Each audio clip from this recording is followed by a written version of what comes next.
You ever have one of those days where the universe just lines up to test every ounce of patience and grit you got? That's how it started for Meth Day. They questioned if a young black doctor like me had any business taking care of New York's most valuable patient. Are you sure this young man should be taking care of our most important patient? That's what Dr. Catherine Wellington said loud enough, so her words bounced right down the marble halls of Mount Sinai, where everything and everyone seemed polished to a cold, hard shine. It's not like I was new to this. My name's Dr. Andre Santos. I was 27, and for 3 years straight, I'd walked these halls under the weight of stares that had nothing to do with medicine. You learn early sometimes before you even open your mouth your competence will be questioned, your presence doubted. But that morning when I stopped at the door to room 312, took a deep breath, and adjusted my stethoscope, I told myself, Andre, you belong here, even if half of them wish you didn't.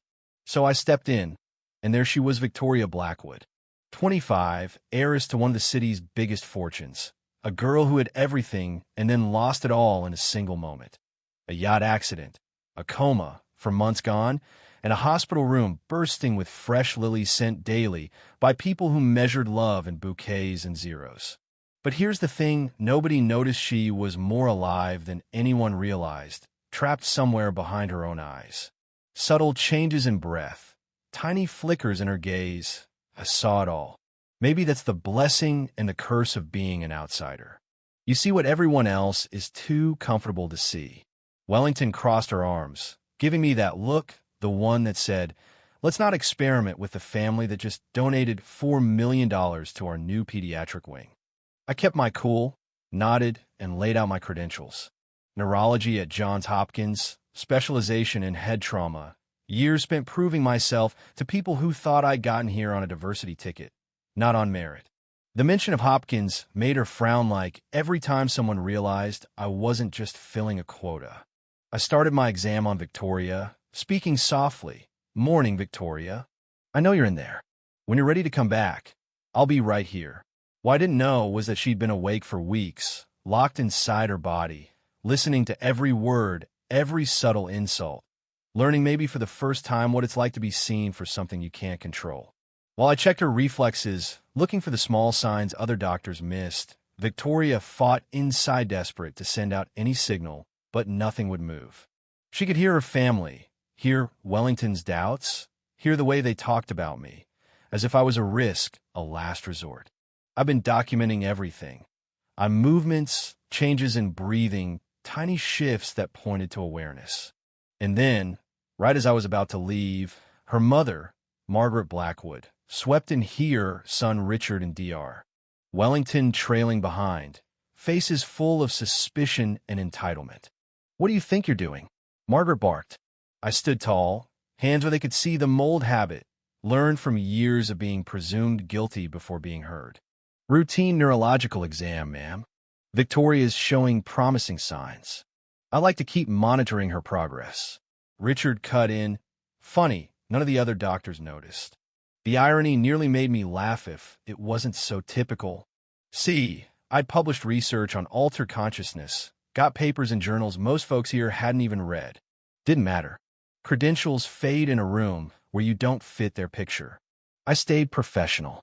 Johns Hopkins has the top program for cases like Victoria's, and my work specializes in exactly this. Wellington cut me off, all but suggesting I should stick to patients more suited to my experience.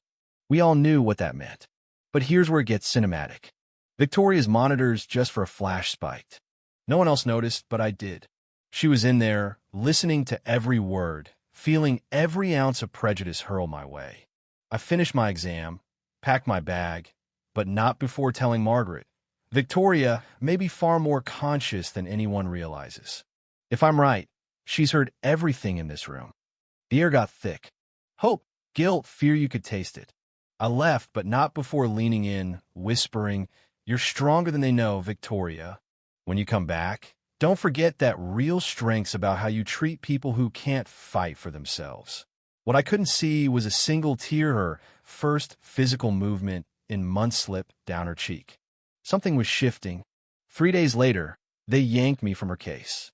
Harrison, A man whose last coma update was probably the Bush administration took over. Margaret pushed for aggressive options.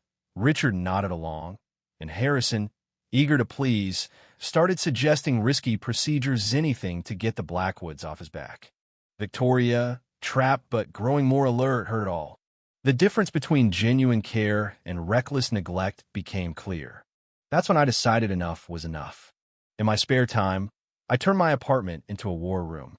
Every note, every graph, every photo from Victoria's monitors I cataloged. I called Dr. James Wilson, my old mentor from Hopkins, a guy who'd seen past my zip code and vouched for my scholarship. I have proof, I told him. Victoria was conscious, and Harrison's mistakes weren't just incompetence, they bordered on criminal. What's more, I'd uncovered financial documents. The Blackwoods had pressured the hospital to keep Victoria in a coma, stalling her inheritance, consolidating family power. Wilson backed me up, even put me in touch with Dr.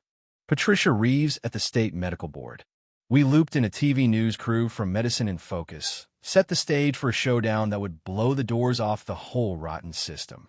I worked with sympathetic staff, used advanced neurotech to communicate with Victoria-like codes, hand squeezes. When she squeezed back, I knew she was ready to fight too. The big meeting hit that Thursday. The Blackwoods and Harrison gathered in the auditorium, ready to talk surgery. That's when I walked in, Reeves, Wilson, and a TV cameraman at my side. "Excuse me," I said, calm as glass, "but you're about to risk Victoria's life." Richard exploded. Margaret's face turned ghost white. Reeves flashed her badge official investigation, hospital on notice. I laid out everything. Recordings of Harrison's clueless admissions, documents tracing bribes, medical proof Victoria had been conscious for weeks. The room went silent as I played a live video feed from room 312. Victoria, sitting up, chatting with a nurse, fully awake. She recovered 3 days ago, I told them. But she wanted the truth to come out first. Margaret tried to talk over us, but Victoria's voice came over the speakers. For 4 months, I was trapped, but I witnessed what true character looks like. Santos treated me with dignity. My family, my doctor nearly killed me out of arrogance. Harrison fumbled, but Victoria cut him off. "You put politics above medicine." Santos saved my life. Reeves announced my promotion. Wilson congratulated me, and the Blackwoods were left staring at the ruins of their empire. Margaret facing financial investigations. Richard heading for exile. Harrison losing his license. The hospital forced to return every dirty cent. And me? I finally allowed myself a moment to breathe. But the real twist? Victoria became my partner. Together, we built the Santos Blackwood Foundation for Medical Justice, funding young doctors from underserved backgrounds, exposing hospital discrimination, turning what started as a personal battle into a movement. Mount Sinai's neurology department transformed med. No more nepotism, no more color lines, just raw talent. The motto on the wall said, "Competence has no color, gender, or last name."